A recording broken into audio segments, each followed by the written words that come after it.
This Week in Microbiology is brought to you by the American Society for Microbiology at microbeworld.org/TWiM.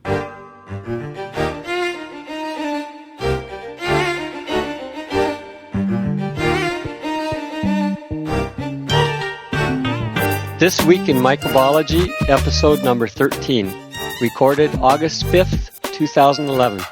Hi everybody, I'm Stanley Maloy, sitting in for Vincent Racaniello for this episode of TWiM, the podcast that explores unseen life on Earth. Joining us today from the Medical College of South Carolina is Michael Schmidt. Hello, Stanley. How are you? Doing well. You still cooking down in South Carolina? Yeah, I'm ready for some snow, like the rest of the country.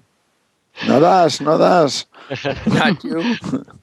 Also joining us today from Small Things Consider, who we just heard, Elio Schaechter, my colleague from San Diego. Hi, Elio. We can't complain about the weather, can we? It's pretty nice here in San Diego. We can't complain about the weather. Boy, it's just lovely 70 degrees. And also today, Joe Handelsman from Yale University, the Department of Molecular, Cellular, and Developmental Biology. Hi, Joe. Hi, everybody.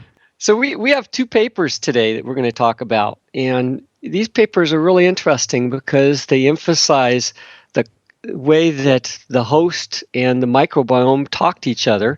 In one case, a way to promote health, and another way, a way that results in disease. And so maybe we can get started with that. The first paper we were going to talk about is a paper published in the Journal of Clinical Investigation this June entitled Colon-Specific Delivery of a Probiotic-Derived Soluble Protein Ameliorates Intestinal Inflammation in Mice Through an EGFR-Dependent Mechanism. That's a mouthful of a title. This paper is published by a group from Vanderbilt University in collaboration with the USDA and a scientist from Xiamen University in China. Xiamen University is a place that's close to my heart because I collaborate with people there. I don't know if any of you have been there. I think it's the most beautiful university in China. We'll put it on the must-see list when we make our trek to China. Right. So this paper talks about probiotic bacteria and the ways that you can learn from probiotics to develop better ways of avoiding intestinal disease. Michael, would you give us an overview of this paper? Yeah, I'd be happy to, Stanley. First, I want to commend the authors. This is a beautiful paper that exercises on how one needs to go about demonstrating that a soluble protein can actually have an effect in an animal in a very complex disease process like colitis. And so I'm going to start off simply by highlighting the key points. The first thing that this paper does or is the first report showing the in vivo delivery of a purified protein from a microbe in a targeted delivery vehicle, and the delivery vehicle actually releases the transacting factor or protein in the right location in the animal. And that animal in this particular case is a particular strains of C57 black mice, but you can imagine how the results from this very elegant trial can actually be ported to thinking about how we can treat this devastating disease process in humans. And the really cool thing here is how they were able to protect the purified probiotic from all of the travels it had to do from the time they put it in the animal's mouth to the time it was released in the colon. And they do that with this really neat capsule that's made out of pectin, the stuff that makes jelly gel, and something called zein, which effectively is a hydrophobic molecule that actually protects it from the acid of the stomach and the enzymes of the small intestine. So that was showing how you can deliver something. And the probiotic they're delivering is this purified protein called P40. And P40 is a molecule made by Lactobacillus rhamnosus, originally known as Casei. And this bacterium was originally described in the mid-'80s by Sherwood Gorbach and Barry Golden. And if you read the paper, they refer to this as Lactobacillus rhamnos GG, which happens to be the initials of these two investigators. So you often wonder how these cute names come about. Well, these two individuals actually named this particular strain after themselves. But originally, by the way, isn't Lactobacillus casei the state bug of Wisconsin? I think so. I think I remember reading that in one of the Small Thing Considered posts. Yeah. And Yes. I think I made our colleague on this podcast today very famous. And isn't that how you got associated with All Things Considered when they interviewed Elio on that program? That's right. Michelle Norris interviewed me about the state bugs, state microbes. So what this protein P40 does is it interacts with epidermal growth factor receptor, which is EGFR in the paper. And so they have previously published on establishing that P40 could interact with EGFR. And in this particular paper, they take the next step showing how P40 can actually protect, and they do it in a series of elegant experiments taking you, it's a 9-figure paper, so it takes some time to plow through, but it's really a primer in how research in this particular space of trying to demonstrate how one molecule can have this remarkable effect. And what P40 does, when it interacts with EGFR, it activates it, and that activation of EGFR, which then leads to the activation of AKT, which is a serine threonine protein kinase that has a multiple or a key role in multiple cellular processes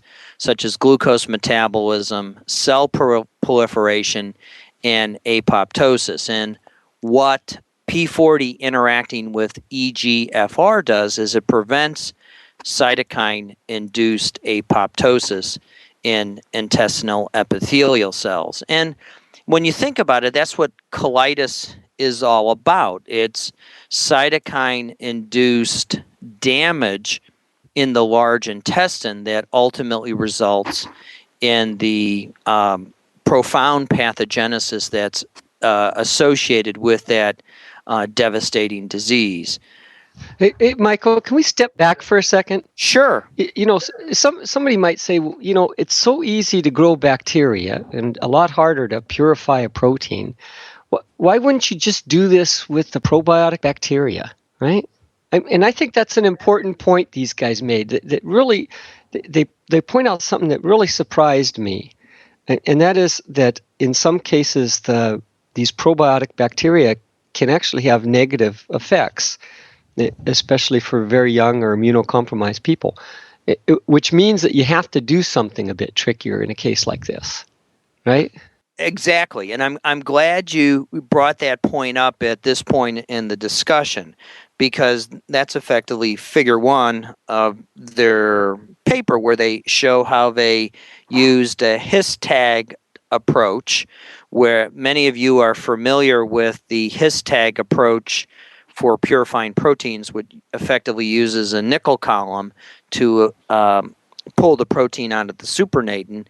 And what this lactobacilli does with these proteins is they actually secrete them to the medium, so you can actually recover it from the medium. But in addition, they are affiliated with the bacterium. So it's really important, and that's the conundrum facing us today as probiotics are becoming more popular. It's, you don't know what else the microbe has in it. And in the last few TWiMs, we have been discussing bacteria that do good things in one particular case. This is the atopic asthma story we had on few weeks ago, or a couple. I think it was on podcast 11, I believe, and that in that particular case, one particular effector molecule did good things, and then, as we well know, the same effector molecule can also cause ulcers and stomach cancer. So what Stanley brings up with that point is we don't know how these microbes will interact in a particular situation in a host. And I think that's why they began to do the molecular dissection of this phenomenon, particularly looking at the mechanism of disease. And I think the take-home argument is through the combined methods that they used, and they had a nice model of DSS-induced colitis, which is a dextran sulfate that specifically induces the type of colitis, and we'll hear more about DSS induction when we discuss the next paper. I think that, coupled with their development or their argument for developing probiotic-derived proteins as novel therapeutics and reagents for preventing or treating ulcerative intestinal inflammatory disorders, is really the crux, or why this will become, I think, a seminal paper. It's Michael, because they're... Yes, Elio. I was wondering also, in addition to the side effects of colonizing with a probiotic bug, isn't that also a problem with colonization itself? In other words, the bug doesn't always take. In some individuals it may, in others it may not. Isn't it a problem with a lot of probiotic bugs? That's absolutely indeed the case. Joe, you may want to expand on that. Yeah, there have been a number of experiments that show that lactobacilli, despite being indigenous to the human gut, when you eat them or add them, they don't hang around very long. And so most probiotic treatments require repeated use, which kind of, in some ways, negates the attraction of a probiotic. I think the original idea was that the bacteria would propagate themselves and you wouldn't have to keep treating the way you do with a chemical. And this obviously shows that a chemical can be just as effective or more so. I just wanted to add to what you said about the side effects of probiotics. There are only 9 cases that I know of deaths occurring associated with the use of probiotics. And as you said, it's always in immunocompromised or otherwise vulnerable people. But the interesting thing is that all 9 of those deaths are associated with Lactobacillus rhamnosus, the subject of this paper. So it might be specifically that this group was interested in the positive effects of that particular species and recognized that there might be some risk associated with that species. So maybe this doesn't have to be done with all probiotics. Maybe this is something specific to rhamnosus. Well, it's of course a problem because it's precisely immune-compromised people who would benefit from probiotic therapy. So they're more likely to take it because they need it. And also for some of the diseases like colitis, the bacteria are more likely to be able to get out of the intestines than in a healthy person because there's already damage to the epithelium. And that's where sepsis, which is what people died of, originates very often, is intestinal bacteria getting into the bloodstream. I was going to do a digression here, which they bring up in the manuscript. They cite the original paper from 1965 from Lilly and Stilwell, who were first to describe the beneficial attributes of probiotic microbes. This was a paper in Science in 1965. And they go on to discuss why or how probiotics work. And I think they highlight there are 3 distinct and complementary mechanisms that they propose or that are well accepted by workers in the field. And the simplest one, I guess, is to think that probiotics simply block pathogenic bacterial effects by making bactericidal substances and or competing with pathogens and toxins. The way I viewed that it was first and foremost protection of the niche that the greater community is living in, the microbiome, if you will.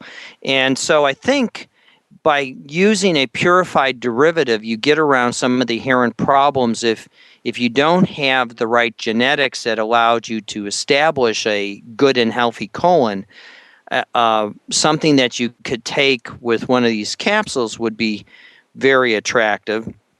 The second mechanism they suggest is probiotics regulate immune responses by enhancing innate immunity and modulating this pathogen-induced inflammatory response. And again, this is principally a Th2 mediated event, and I always think about this whole paradigm of microbes, and it's really the cytokines that our body makes that often get the train to fall off the tracks in the pathogenesis field. And the third one is probiotics regulate the homeostasis of the intestinal epithelium by promoting survival and barrier function and protective responses. And as you heard just a few seconds ago from Joe, is that's effectively what these workers were trying to address. They actually had specific methods in their papers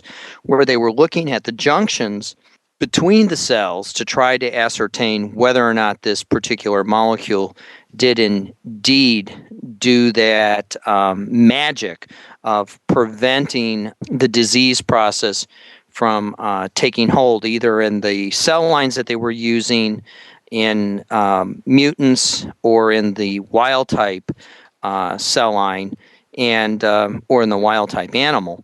And they were really able to demonstrate how this one molecule could effectively protect the host from the devastating effects associated with the immune consequences. Yeah, I think that's a real important thing about this paper, those three hypotheses about how probiotics work.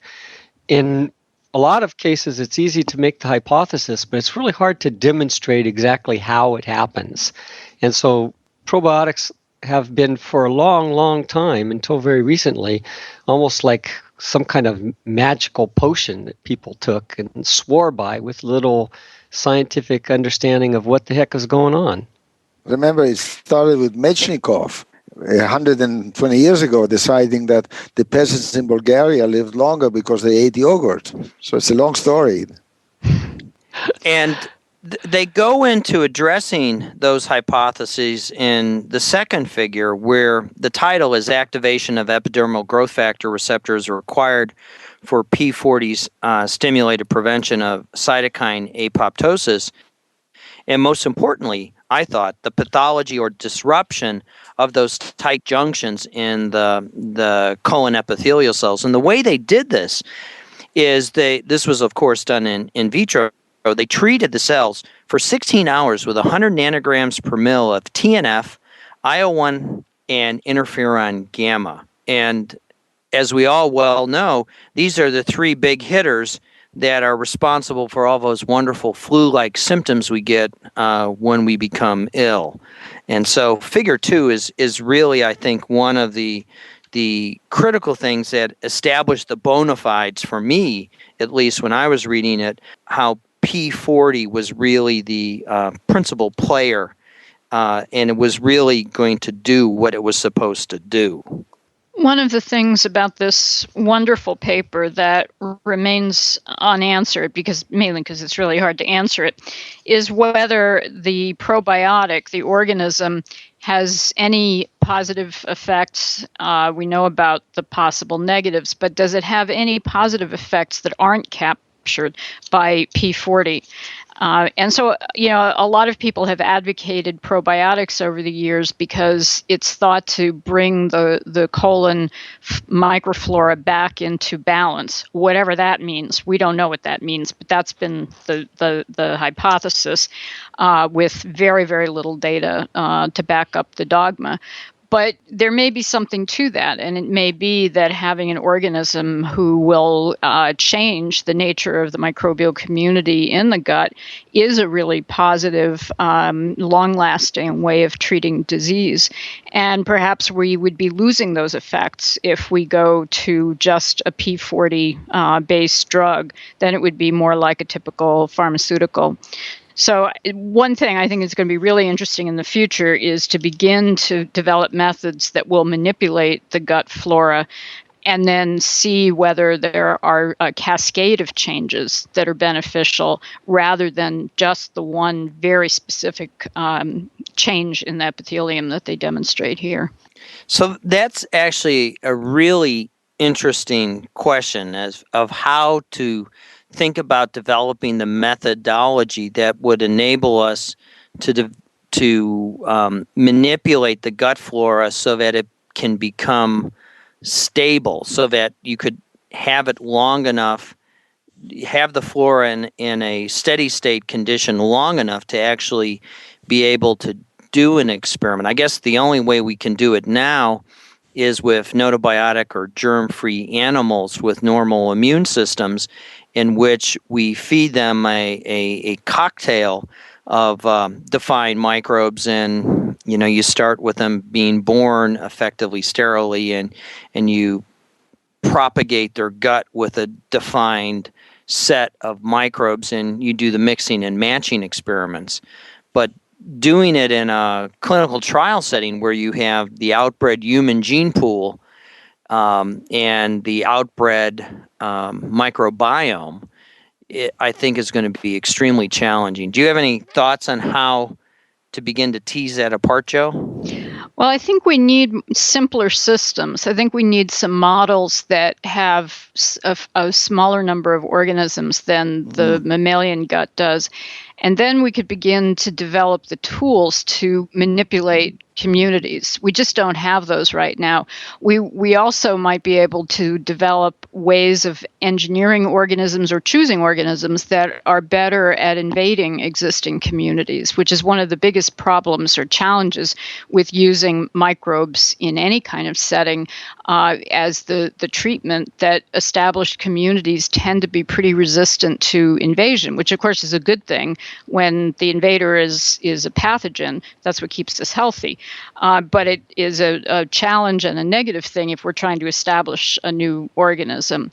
And so I think if we understood some of these factors at a molecular level, what genes and proteins and functions are involved in invasion of a community by the invader, but also what are the properties of the excluders that make the community so stable. Once we have some understanding of those processes, I think we'll be in a better position to begin to manipulate the mammalian gut as well. But like so much human and mammalian science, we need to start in something much more primitive in terms of a model system, because it's so difficult to manipulate a community with thousands of species in it. Yeah, a fellow podcaster, Margaret McFarland Guy, would bring up the squid, which has been studied and which is essentially a monoculture of luminous bacteria and has some of the attributes of what goes on in the mammalian intestine, in fact. Absolutely, and we lack the intermediate models. We've got the binary models like the squid and rhizobium in plants, which is a single organism that invades the roots of plants. And then we have the very complex models like humans and mice, or an entire root community is about the same complexity. But we don't seem to have the ones with just a few members. I guess when it comes to termites, we already know that there's a veritable zoo in the termite gut. So there is there's no joy there. There's no hope there. There's no hope there. But I wonder, how about nematodes? Are they amenable to be colonized by a few species? I have no idea. Nematodes are actually problematic because they eat bacteria. And so when you feed them bacteria, they just digest them and they don't last very long in the gut. So much for the bacteria. Yeah, my lab and others have been developing some of the insect systems, and we've found that caterpillars have relatively simple communities with fewer than a dozen members, and we can clean them out with antibiotics and essentially have the equivalent of the germ-free mice, and then recolonize them with bacteria of our choice. And the other model that I think is very, very promising is Drosophila, the old fruit fly, which turns out to have a rock-solid, stable community of two bacteria, 1 gram positive and 1 gram negative. And it seems that just about any Drosophila you look at will have that community, and others don't last in it. No kidding. I never heard of that. Yeah, It's that's it. wonderful. It's an example of the stability of a community, but with a teeny weeny little community that only has 2 members to manipulate. What's the gram negative and gram positive? I'm actually very intrigued by this. Do you know off the top of your head, Joe? Yeah. The gram negative is Acetobacter, which is an acid-producing bacterium that has often been used in fermentations and food production.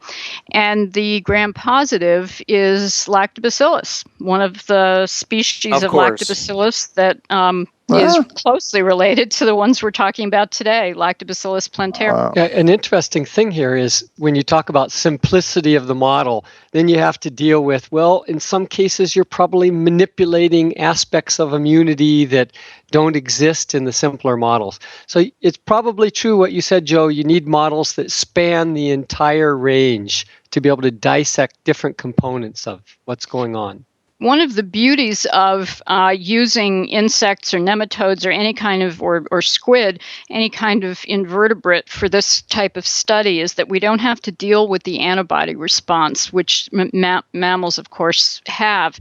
And most of the kinds of diseases that we're talking about, like the colon inflammation or asthma or ectopic dermatitis, all of these are inflammatory response related. And that response, called innate immunity in insects, is very, very similar. It's in fact the famous toll receptors, which are part of the innate immune system in mammals, were first discovered in Drosophila. So there's a long history of using this simplicity of insects precisely because they lack the antibody response, but they have the inflammatory response. And the inflammatory response is responsible for both protecting us, but also in many, many different cases, making us quite ill. We're going to be able to talk about this in connection with the second paper. But meanwhile, Michael, to go back to the paper, could you give us the deeper meaning of the involvement of the EGFR kinase? Is there a meaning that escapes me about that? It's involved in, it's required for the activity of the P40 protein, isn't it? Right. It's required for the P40. P40 effectively prevents the epidermal growth factor receptor from doing its deed. Remember that what this receptor is doing in the colon is effectively asking questions, how's things? And if things are not good, the net consequence is it will induce apoptosis, and things will get bad. You effectively will take the system out, as you will, and you'll end up with the colitis. And so it's the principal listener to what is actually going on in the cell. And I think they convincingly demonstrated that through their use of mutants in which the receptor did not have its wild type activity.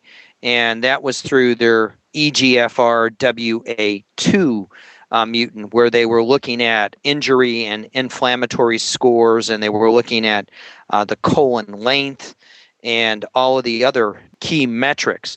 And so the kinase activity, which then results in downstream signaling, and this is where, as Joe pointed out, is where the higher ordered animals really begin to get dicey, because you have all these downstream consequences going on. And what they showed is once EGFR did its deed, it then went after AKT, which is another kinase that effectively then was responsible for the other activities. And so I think looking at this crosstalk is they were able to demonstrate that by adding an effector molecule that could sit on top of a receptor that whose principal activity was communicating things to our cells, our meaning higher mammals. I'm equating humans to mice now.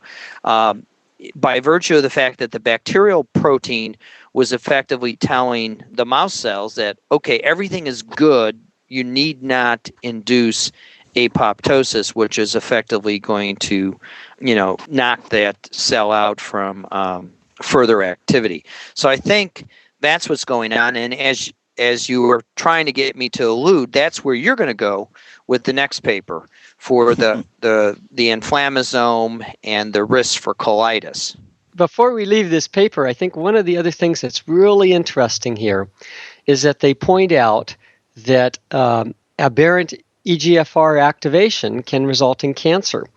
So it's possible that this protein that could be so good for helping with these diseases may have long-term side effects if you used it over a continuous period of time.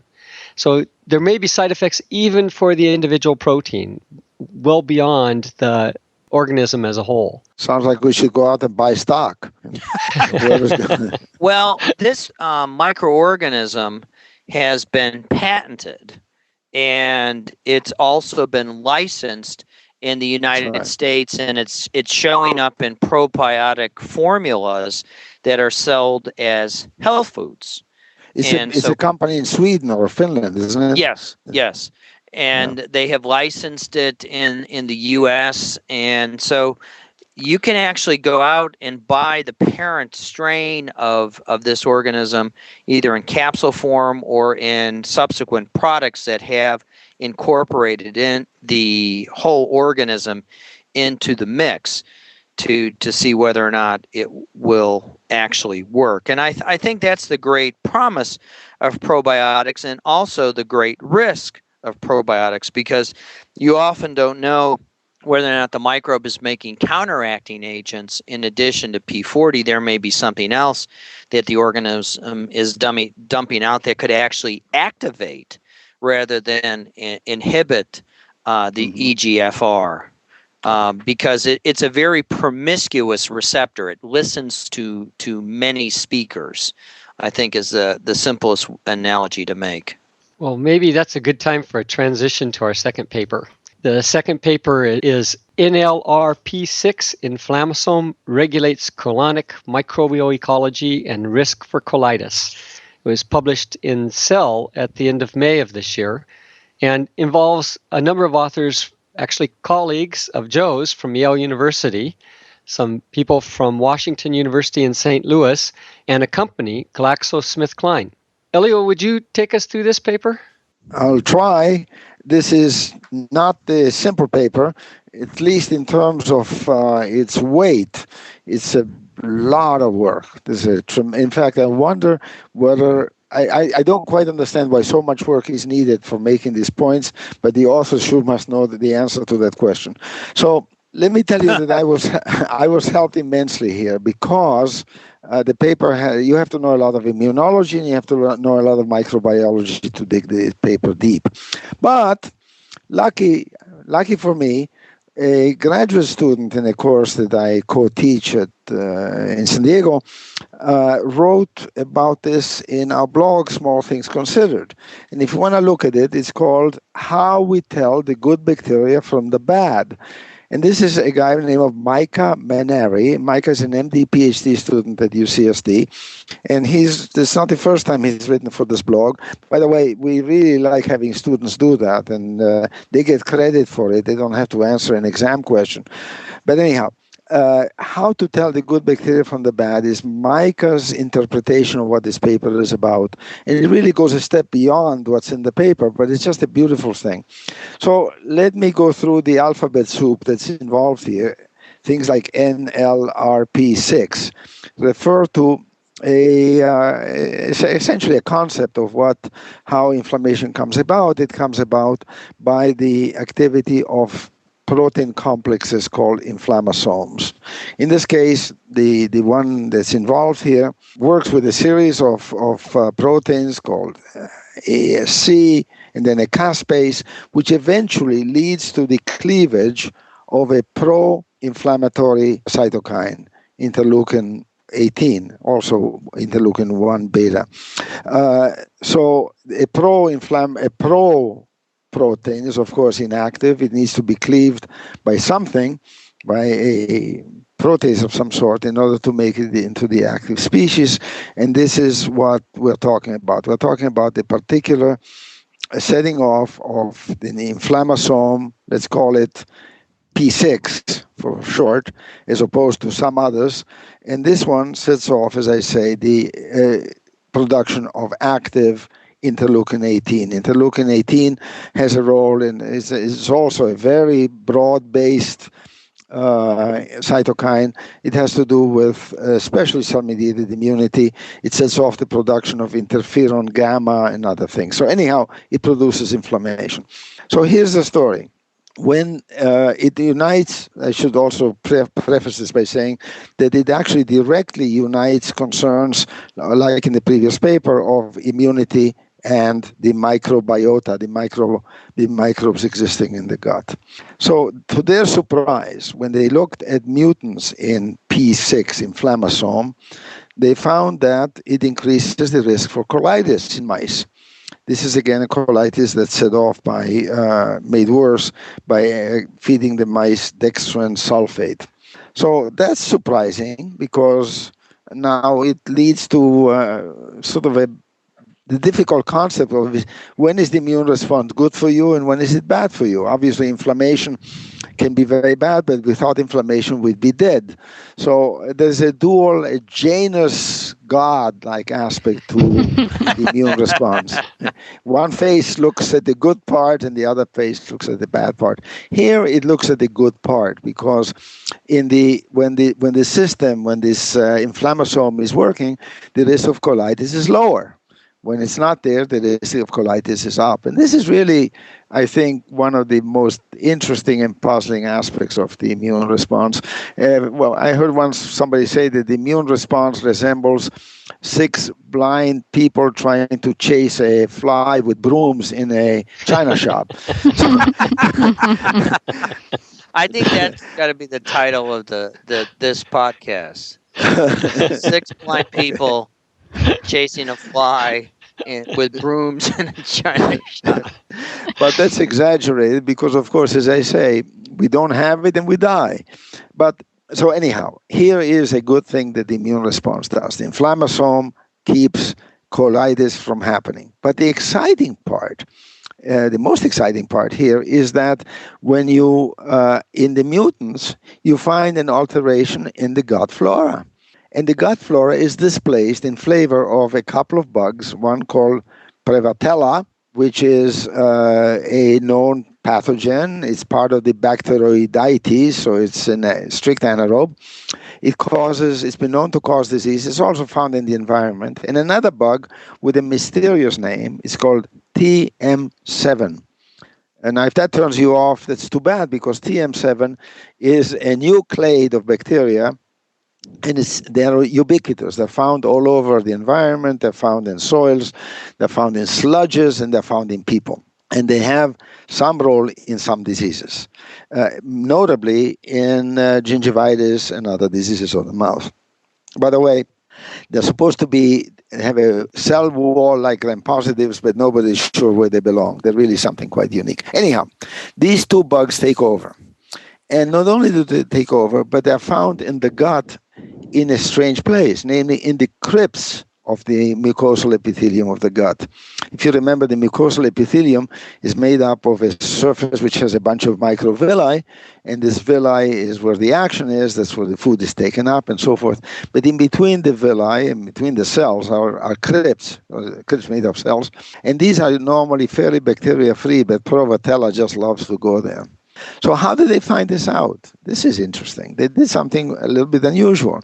They housed mice from the mutant strain in the inflammasome with normal mice. But before doing that, they thought, well, maybe we should give the bugs a chance. If this happened, if the bugs are involved, then they should be transferable from one mouse to another.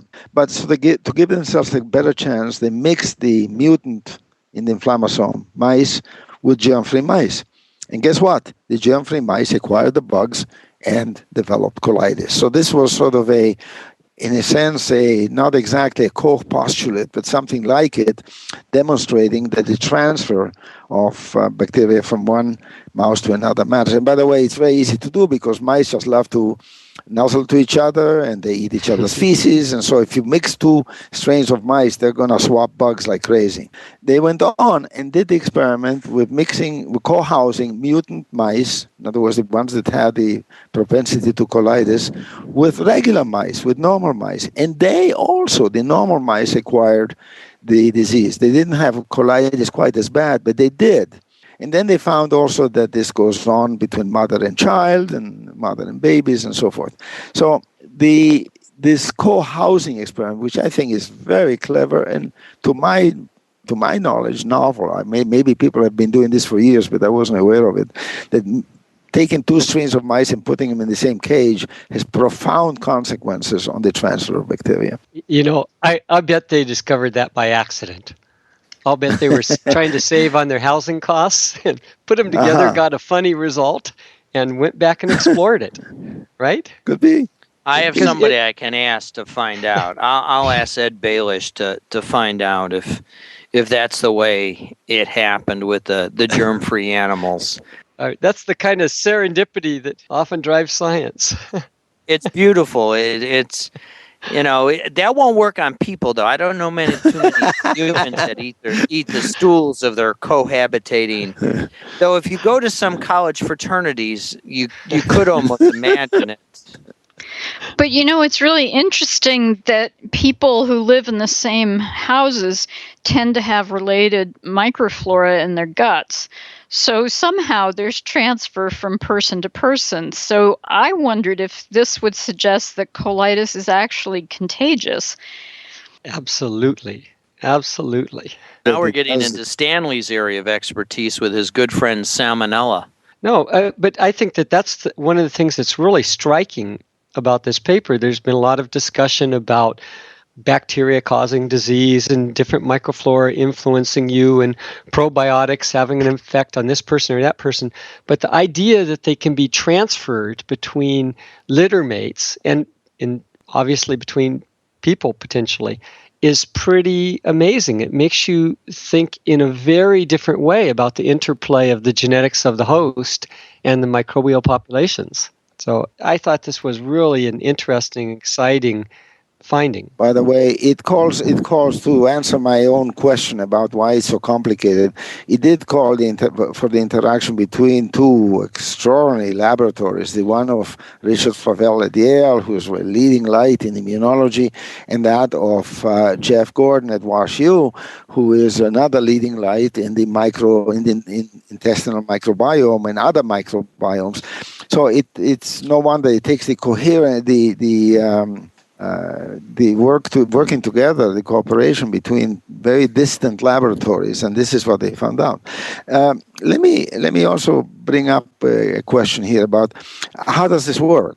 Well, there are no real good answers. How does the body know which bugs are there, and how does it know to influence their presence? Well, Joe may want to pipe in on this.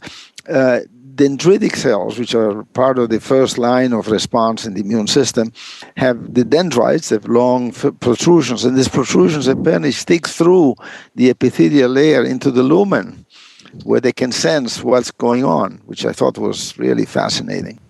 You want to comment on that, Joe? No, I think you covered it. It is absolutely fascinating the way the dendrites kind of sample their environment and survey what's around them and then send signals to the rest of the cells to respond appropriately. Actually, may I make a total digression? It's nothing to do with this paper. I've always been puzzled about the fact that some of our cells of our body live outside our body. The grand example is the macrophages in our alveoli, in our lung alveoli, the dust cells. These are cells of our own which live topologically outside the body. The alveolus of the lung is, by any criterion, outside the body. And they move back and forth. They go back in and out. And I was wondering, couldn't that be true in the gut? And years ago, I heard that people seem to think that macrophages can go through the epithelial layer of the gut and maybe be the mechanism whereby HIV is incorporated into the body. Know anything about this? This is a digression. Well, it certainly goes in via the mucosal surfaces. So, you have the location, and its receptor for this case of HIV is a CD4 positive cell. So that's, the normal immune system. So perhaps. So what I bring this up because the dendritic cell mechanism certainly sounds fabulous. It's certainly, here are these little projections sticking out, waving in the breeze, wafting what odors pass by. But there may be other mechanisms for the immune system to detect what's in the lumen of the gut. But anyhow, that's neither here where they nor there. actually go out and recruit the information and bring it back in and put it on the other side of the wall. Yeah. They could be spies. At this point, we don't know, in the case of this paper, how it is that the Prevotella and the TM7 bugs take over, but take over they do. And the fact how they cause damage is not known either. There's not much work done on them yet. Prevotella has a sulfatase which breaks down the mucus, the oligosaccharides in the mucus, and that certainly is a protective layer of great importance in the gut, and maybe that has something to do with the production of colitis. By the way, I didn't mention this, but another evidence that bacteria are involved in all this is that most of the effects are reversed when you treat the mice with antibiotic. And lastly, we may want to comment on the fact that the paper may have a connection with inflammatory bowel disease, because diseases like inflammatory bowel disease are thought to be, in the eyes of some at least, induced by changes in the microbial flora. I don't know much about it. I wonder if any of you can comment on that. I think it's a multifactorial, multi-signal event, and I don't think we know enough about it yet. There's a lot of folks working on the immune interactions. There's a lot of folks pushing the microbial aspects, and I don't think they have yet an elegant system like the one that these authors used here to address their question in place to answer the question one way or the other yet. In fact, it may be more than one disease too. And the way we look at it, thinking of it as one single disease, we may be missing out on the nuances for different types. You mean about inflammatory bowel disease? Absolutely. You're talking about inflammatory bowel disease? Yes. Yeah. Because inflammation is such a big word in terms of how you define it and what cytokines are involved and when they report and when they come up, when they go down. Right. So if all you're looking at is the symptoms at the end, you lack the details of what's going on at the molecular level that could help you define one or multiple diseases. Well, diseases that come to mind, which are mentioned in connection with dysbiosis, in other words, changes in the flora, of course, are rheumatoid arthritis, asthma, atopic dermatitis. There's a whole raft of chronic diseases which smell like they ought to have a microbial etiology, about which not enough is known yet, including heart disease. Isn't that right? Yeah, they implicated chlamydiophilia, which used to be chlamydia, and then they changed, the damn taxonomists changed the name again. So we have to unlearn and relearn. But chlamydiophilia was associated with heart disease and the epithelial layer and that whole issue. But that has sort of fallen by the wayside recently. It was popular about 5 years ago, and it's sort of fallen out of favor. But it always seems to percolate up again as people begin to refine their experiments. But we have those great examples. For example, streptococcus and subsequent heart disease, and helicobacter and stomach cancer. I mean, those really are wonderful examples that are solid. There is no question about what's going on there. right? That's true.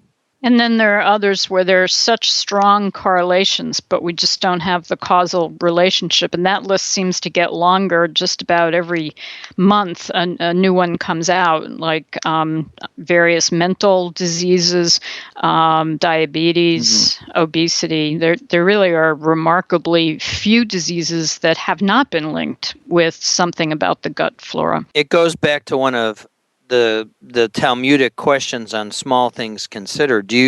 Can you name any disease that does not have a microbial affiliation, if you will? That's right. That was a question. Yeah, that's right. It appears that way. Nobody answered in the affirmative. I think if anyone comes up with an example, it's just because we haven't figured out the connection yet. I think every disease will have a microbial connection. Because, I mean, it's the microbes are the biggest organ in the body. Why would the biggest organ in the body not play a role? And it's certainly the most complex because it doesn't have one genome. It has thousands of genomes. Why wouldn't that have an influence on everything that we feel and do? What you just said, Joe, is a really important concept, that the microbiome needs to be considered an organ of the human body. And if you break out the various locations in the human body where there are distinct microbiomes, and then instead of just having one organ, we have many. We have the genital tract, we have the genital urinary tract, we have the skin, the mouth, it just goes on. And so there are many more organs than are actually taught in the introduction to anatomy in most of our medical schools. Don't forget earwax. Earwax, absolutely. But, for many years, people working on microbial pathogenesis and people in medicine thought of this as some kind of separate, distinct field where there was this one organism that was doing something nasty to the host, and the host was doing all it could to protect itself. And now I think the microbiome has made everyone realize that we're just talking ecology. And you learn in the very first ecology class someone takes as a freshman that you screw up one part of an ecosystem and it can have profound repercussions on a lot of different aspects of that particular environment. Was that ecology or economics? That's economics is a branch of ecology, I think. Yes. I don't know if we're coming to the end, but I would like to read to you what Mike, the student I referred to, wrote in the blog at the end of his piece, because I think it's really very wise words. Is that okay if I do that? Please. Okay, so he says, the species in the altered microbiome are not pathogens in the classic sense. Yet these results give us valuable insight into regulation of, quote, good versus, quote, bad bacteria. This insight has further implications for the coevolution of vertebrates and the gut microbiota. Bacteria in the intestine are not merely parasites or even commensals. They are an integral part of our gastrointestinal tract, and a disruption in their composition leads to dramatic changes in the body in an effort to restore the, quote, normal state. Not bad from a first-year graduate student, huh? Very nice. Well, with that, maybe we should try to tie things up here. I'd like to remind everyone to please email us, send your questions and comments to TWiM at twiv.tv, or leave a comment at microworld.org/TWiM. I'd like to read a couple of emails before we finish. The first one is from Robin, who writes, as a retired diagnostic radiologist, I have recently discovered TWiP, and TWiM. I greatly enjoy all of your discussions. I don't know how many students and graduate students who listen are aware of Lehigh bread, but you should be. The bread is better tasting than any bakery bread, incredibly easy to make, and doesn't require a bread machine. And it costs less than 50 cents a loaf. He goes on to tell us a lot more about how you can make Lehigh bread, but clearly the point here is that this is another great benefit of microbes. Thanks very much for that, Robin. Suzanne wrote to us about her interest in the podcast that was talking about H. pylori.